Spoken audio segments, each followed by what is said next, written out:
Hey, Phil, are you there? I hate to tell you this, but I might not be able to make it home tonight. Excuse me, you going to be late again? Or are you saying you're not coming home at all? You're staying overnight somewhere?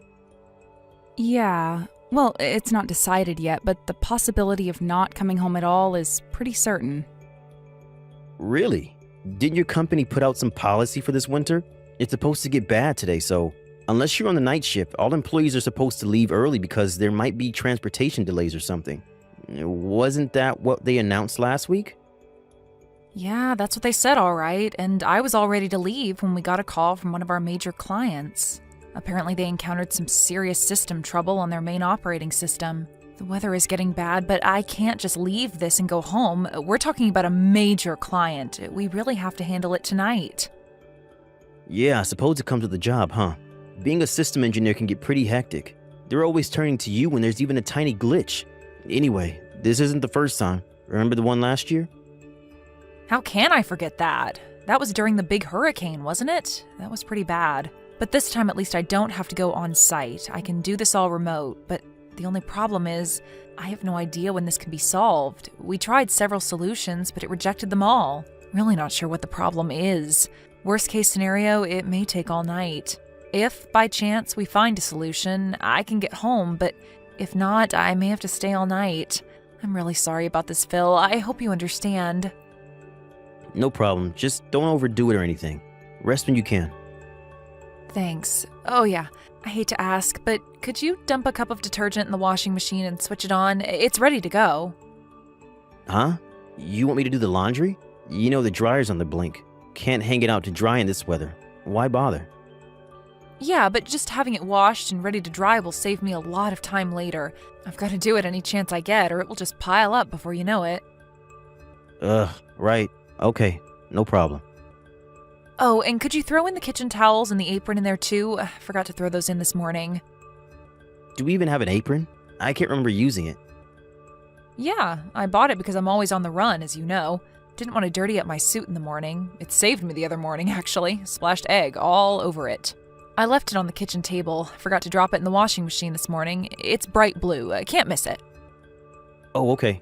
I'll check and see later on. You're doing remote work all day today, right? No change in schedule?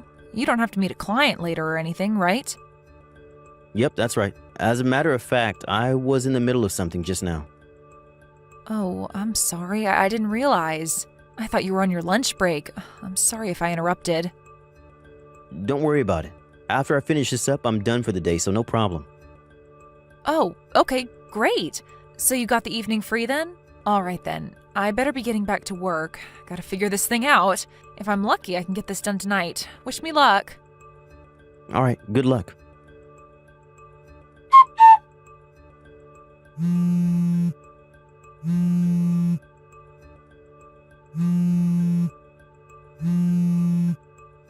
Hey, Phil, are you there? Please reply if you're seeing this. I thought you were home. You said you weren't going anywhere. It's a snowstorm out here. Where the hell did you run off to, for God's sake? Did you look outside? Have you taken a look in front of the house? Can't you see the snow piled up on the front walkway? Apparently snow slid off the roof.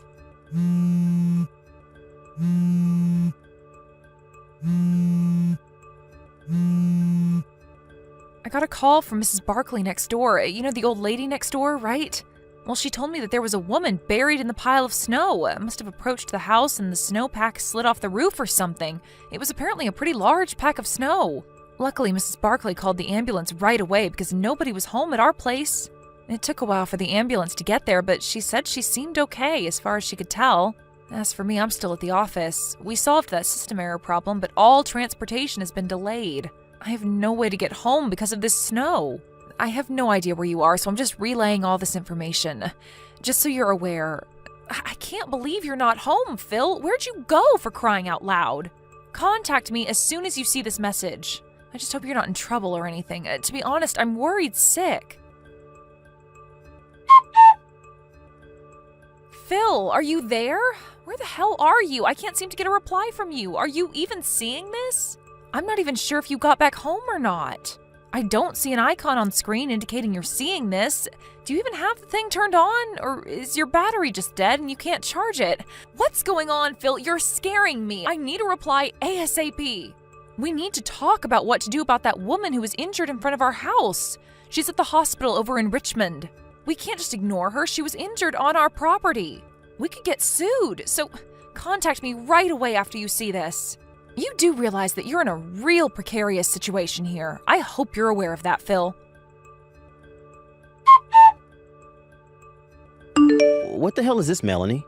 What's with this message? Sending me crap like this? Is this some kind of gag you're pulling? What's up with this? Making up some far-fetched mumbo-jumbo about you being taken away by an ambulance? What's with this play act and exaggeration? This is not even funny at all, Melanie. And even involving Mrs. Barkley? She's just a little old lady, for God's sake. How could you get her involved in your little prank? It's like you're showcasing your frustration to everybody in this neighborhood.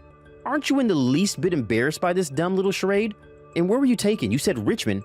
Are you talking about the big one on 5th Street? I don't really care, to be honest. I don't plan on visiting you there anyways. I mean, seriously, why would I after what you pulled? Huh? Pardon me? What are you saying? I'm still at the company. I really can't get out of this right now. I'm not sure I can get home right now. Hold on a second. Pardon me? And what the hell are you blabbering about, Phil? I'm really busy right now. I thought I explained it all to you. But you just messaged me about you getting buried in front of our house and that you were taken to the hospital. What was that all about then? Phil, are you even reading that message properly? Did you just glance at it? Sure sounds like it. Huh? Wait a second. You're telling me I read it all wrong? I'm pretty sure... Just read it over one more time, would you please? And this time, slowly, so that you understand the entire situation. What is this, Melanie? Some woman was hauled off to the hospital from our house? Are you serious? It says she got buried in snow in front of our house. Are you kidding me? What the hell happened? Come on, Phil. You did that, didn't you? Huh? Excuse me? What was that crap you said to me? You read that message from me all wrong. You thought it was me that got buried in snow and you didn't give a hoot about me. You weren't even going to visit me at the hospital. Are you serious, Phil? Your outburst is all on record, so there's no use refuting any of it. You meant what you said. There is no denying the fact. Yeah, well, I just misinterpreted the message is all. I didn't mean it. I was upset. What can I say? Oh, really? Sure seemed like you meant it. Like I said, the line messages are left on record. There is no disavowing it now. I could even print it out if I wanted to. You want me to do that? Oh, yeah, and I just got a call from the hospital. They were finally able to identify that woman that was taken there. What? They said her name was Deborah Sinclair. Ring any bells? I wonder why she was at our home. Delivering something, perhaps? Or maybe visiting someone? Hold on a second. Did you just say Deborah Sinclair? I mean, just want to confirm, you know. That's right. Sure sounds like it rings a bell with you, Phil. On the other hand, I have no recollection of such a person. Who is this Deborah Sinclair? You know her, right? Who is she, Phil? I'm not sure. I thought it was you. Yeah, and? You thought it was me, so what? Forget what I said. It's nothing. It's kind of late to be saying any of that anyways. Pardon me? Phil, do you know how much time has passed since this Deborah was taken to the hospital? It was a pretty frantic situation that unfolded over there. All the neighbors were out, the ambulance blaring down the streets, a couple of cop cars even showed up. In such a situation, don't you think they did a little background check regarding the whole thing? The cops aren't stupid, you know. What are you trying to say? Come right out and say it, Melanie. You got my undivided attention. Give it a go then. All right, if that's the way you want it, Phil. I know all about your little affair, Phil. That Deborah, she's your hot little babe, am I right? Wait, what? How do you... And you were seeing two separate girls. Really, Phil? I didn't realize you were such a low-life scumbag. Oh, wait a second. Why do you even know all this? Okay, you seem completely bewildered, so let me explain the whole thing to you, Phil. Once you found out I wasn't able to come home last night because of the system troubles we had at the client's place and the fact that the traffic was all disrupted due to the snow, You immediately contacted both Deborah and this other girl you're seeing. But apparently Deborah wasn't able to make it, so you decided to spend the day with your other lover. How am I doing so far, Phil? Did I miss anything? What I think you probably did was you decided to go and pick this girl up somewhere because of the snow. That left the house temporarily empty. But because you're so absent-minded and don't really think things through, or maybe it was you because you were so excited to see your lover. I don't know. Well, in your haste, you left the door unlocked. Huh? I'm pretty sure Then unexpectedly, Deborah decided to show up at the house. Was she there to surprise you? Or maybe she thought it over and decided she wanted to see her lover boy?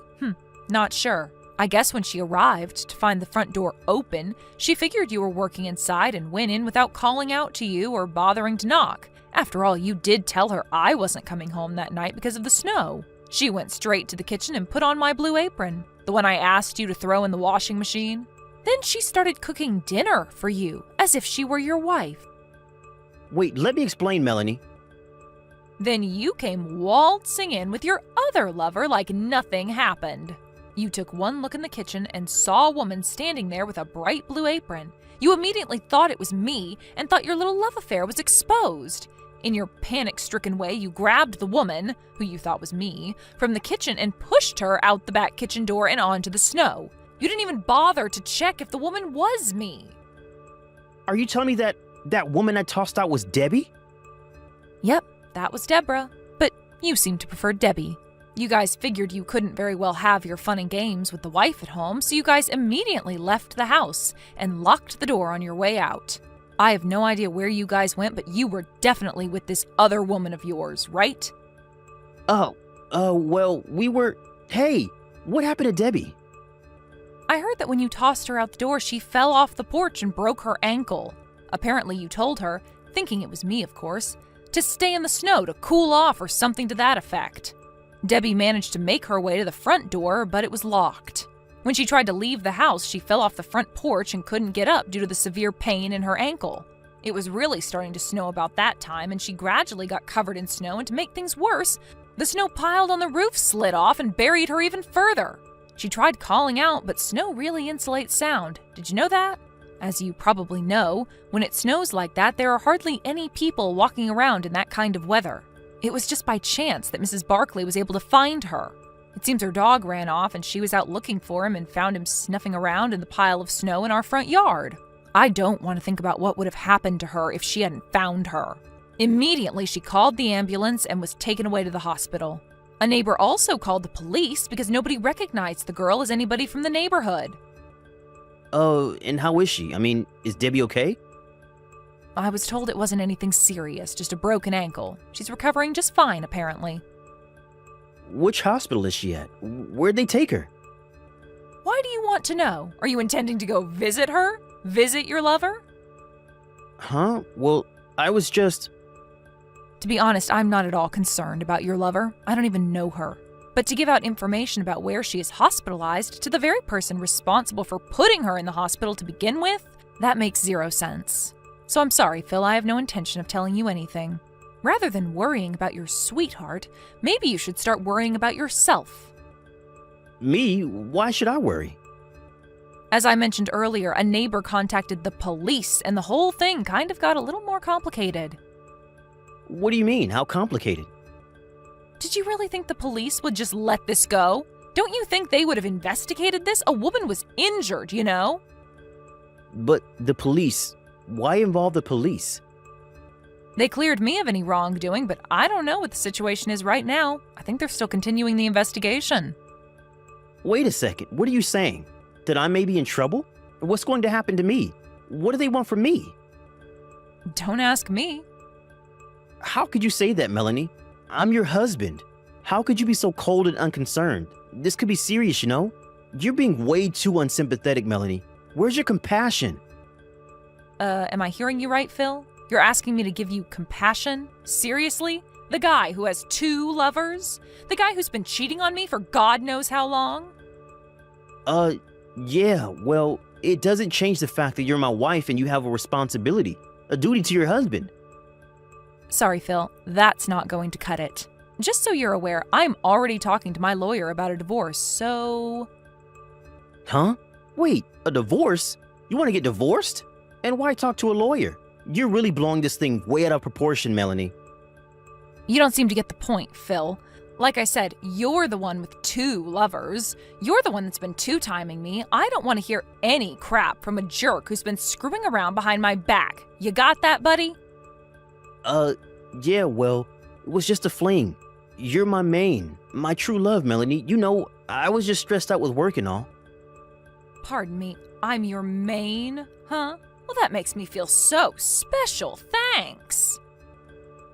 Yeah, what I mean is, I picked you as my wife. You were the best of... Best of the lot? Like selecting a used car or something? When are you going to get tired of that and get a new one? And by selecting, are you saying you were already going out with the other 2 girls even before we were married? Maybe there was more than 2. No, of course not. Sure sounds like it, Phil. You picked me out of the 3? I wonder why. Is it because I make more than them? No, what I'm saying is... I think I'm officially getting pissed off. Before I really go over the edge, maybe it would be better if we continued further discussions regarding this issue through our lawyers. Like I said, this whole thing about lawyers is going way too far. Let's just talk face to face. I'm sure we can work it out between us.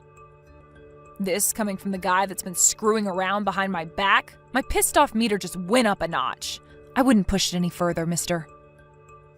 But I was just trying to... Please don't try anymore. You'll really regret it, Phil. I would advise against it. Huh? Okay, Phil, that's all I've got to say. Goodbye. Have a good life, Phil. I really was about to explode during that line exchange. Glad I cut it off in time. I talked to my lawyer after that and started the process of getting all the papers ready for the divorce. I'm so glad the lawyer will take care of the rest and not have to see Phil any more than I have to. I'm scared I may even give him a fat lip. About a week or so later, my lawyer was able to collect all of the evidence of his infidelity and came up with the amount we would be demanding from him. I was surprised that he got it all done in such a short period of time. The house we were living in was in Phil's name, so I was the one that had to move out. As for Phil, the 2 women eventually learned that he was secretly seeing the both of them. When they found out, you can imagine the furious reaction that must have ensued. Deborah, the girl that got thrown out of the house and ended up in the hospital, is apparently pressing charges against him. The other woman is also suing him for damages. Apparently, he promised her he would get divorced and marry her. Phil kept calling me and sending long, desperate messages online, so I finally changed my phone number and line address. I really can't thank my lawyer enough for moving quickly with all this before it got completely out of control. Thank you for watching. Please subscribe and hit the like button. See you next time.